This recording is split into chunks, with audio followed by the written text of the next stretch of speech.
मैं क्या मालियत का अंदाजा लगाऊं कि जोड़ जोड़ के बनाया हुआ है। और ये बेड जो है ना, ये तकरीबन 6 लाख रुपए का है। ये इसका बेड जो तबाह बर्बाद हो गया, ये बेड 6 लाख रुपए का है। और उनकी बहू रानी बाजी की सिस्टर की नई शादी हुई है, उनका सामान भी होगा, उनका भी सामान। और यहाँ पे तमाशा लगा हुआ था, और एक इज्जतदार जो है वो क्या करेगा। बिल्कुल ठीक बात कर रहे हैं कि अचानक से बता रहे हैं कि घरों को आगे जिस तरह खाली कराया गया है। देखिए अब ये 2 LCDs हैं, ये अब ये बाहर पड़ी हुई हैं, सोफे हैं, बेड हैं, ये तमाम घर का कीमती सामान है। अब ये कह रहे हैं कि हम इतनी जल्दी में कहाँ इसको लेके जाएं, और बता रहे हैं कि वो इस तमाम लोगों के पास स्टे ऑर्डर मौजूद थे। उसके बावजूद जिस तरह से वो बता रहे हैं कि 100 के करीब एहलकारान आए और उन्होंने पहले धावा बोला, घरों के ताले तोड़े और उसके बाद सामान बाहर फेंकना शुरू कर दिया। जी अस्सलाम वालेकुम। वालेकुम सलाम। क्या हुआ वजह सुबह ये आपका सामान बाहर रख गए? हम सोए हुए थे सुबह, बच्चे भी सोए थे।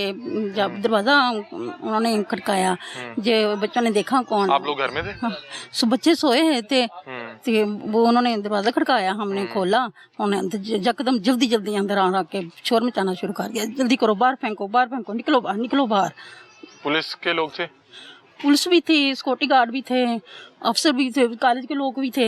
अच्छा, सब तो आप लोगों ने कहा नहीं कि मेरे बच्चे सोए में आए हैं, ये बच्ची भी घर ही होगी? उन्होंने ये भी थी, सुना ही नहीं उन्होंने। हमने कहा अभी हम इनको नाश्ता करवा दूं, मैं बच्चों को नाश्ता करवा दूं, थोड़ी देर ठहर, जो 2 दिन का टाइम दे दो। उन्होंने सुना ही नहीं। अब सुबह से आप बच्चों के साथ बाहर बैठी हुई हैं? जी हाँ, इधर ही बैठे हुए हैं, इन्होंने नाश्ता भी नहीं किया सुबह से। तो अभी कहाँ पे आप रात गुजारेंगी? अभी शाम तो हो गई है। इधर ही सोएंगे, इधर ही बैठेंगे, हम अब कहाँ जाएंगे? कोई और इतनी जल्दी तो कुछ इंतजाम भी नहीं होगा। तो आपका तो सारा सामान, मेरे ख्याल आपका सामान पड़ा हुआ है? यही पड़ा हुआ है, कीमती कागज भी हैं, वो भी इनके पापा की दवाइयाँ हैं, वो भी नहीं पता वो किधर गई।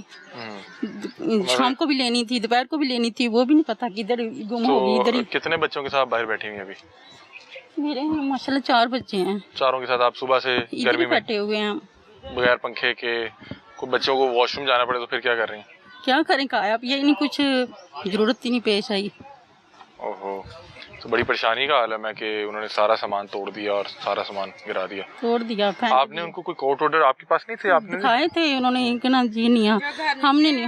तो आराम से बाहर निकाला, जो ऊपर घर थे उनके ऊपर से उन्होंने सामान नीचे फेंका है, और कुछ सामान टूटा भी और हमारा भी उन्होंने ऐसे ही किया है।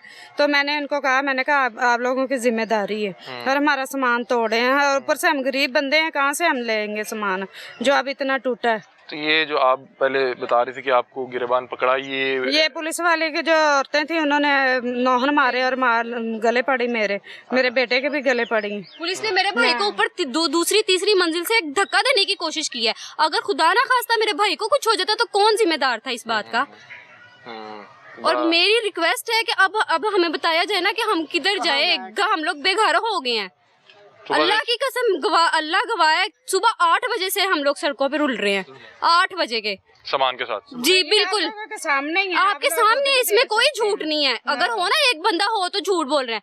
आपको सारी न्यूज आप बयान दिए हैं, A ब्लॉक ने, B block, C block, D block, सारे घर खाली कर दिए हैं। आपके हस्बैंड भी क्या रिटायर हो गए हैं, या आप लोगों से क्यों ये घर खाली करवाया जा रहा है? नहीं, रिटायर तो नहीं हुए वो। अच्छा, ट्रांसफर हुई है? जी ट्रांसफर हुई है। अभी वो हमने कहा भी था, हमें जो 1-2 महीने मिल जाए ना तो हम कोई बंदोबस्त कर लेंगे, चले जाएंगे। ये भी एक रूल है कि जो गवर्नमेंट मुलाजमिन पंजाब में किसी और जिले में पंजाब में होता तो उसको रहने की इजाजत होती है, वो जो रेंट है ना उसका पे करता था, तो वो पे कर रहे हैं। ठीक है, जबरदस्ती सामान निकालने की जरूरत क्या है? असल पॉइंट तो ये है ना, अगर इन्होंने घर खाली करवाने भी थे तो हमें कोई लेटर भेजते, कोई इशू हमें करते कि आप लोग घर खाली करो, 2-4 दिन देते, हमें 2-4 दिन देते, हम अपना इंतजाम कर लेते। अब इमरजेंसी हम कहाँ जाएं सामान लेके? ठीक है, अब मेरी बात सुनो, जो रिटायर हुए हुए हैं, जिनके पास कोई ड्यूज दे ही नहीं रहा, ना पेंशन दे रहे हैं ना रिटायरमेंट दे रहे हैं, ठीक है, वो बताएं ना घर के हालात कैसे चल रहे हैं, ये बात है ना। जो वो तो रिटायर। मरियम बीबी से कुछ कहना चाहेंगे? जी मैं बिल्कुल मरियम नवाज से कहना चाहूंगी। अब देखें, हम सुबह 8 बजे के घर से निकले हुए हैं, हमें बेघर कर दिया, अब हम कहाँ जाएं? आपसे रिक्वेस्ट है कि अब हमारा कोई सोचा जाए हमारे बारे में, या फिर हम अब किधर जाएं, इस बात का जवाब देना। मरियम बीबी कल जो है लोगों को घर अलॉट कर रही थी, हमारी टीम के लोग बता रहे हैं एक्सपो में, तो ये लोग भी बेचारे बेघर बैठे हुए हैं। वो कह रहे हैं कि हमें तो 1 मिनट का टाइम नहीं दिया कि हम कहीं पे और जाके कुछ छाती ढूंढ लेते। यहाँ पे हमारा सारा सामान जो है वो तोड़ दिया गया और बच्चे बूढ़े जवान सुबह से लेके शाम होने वाली है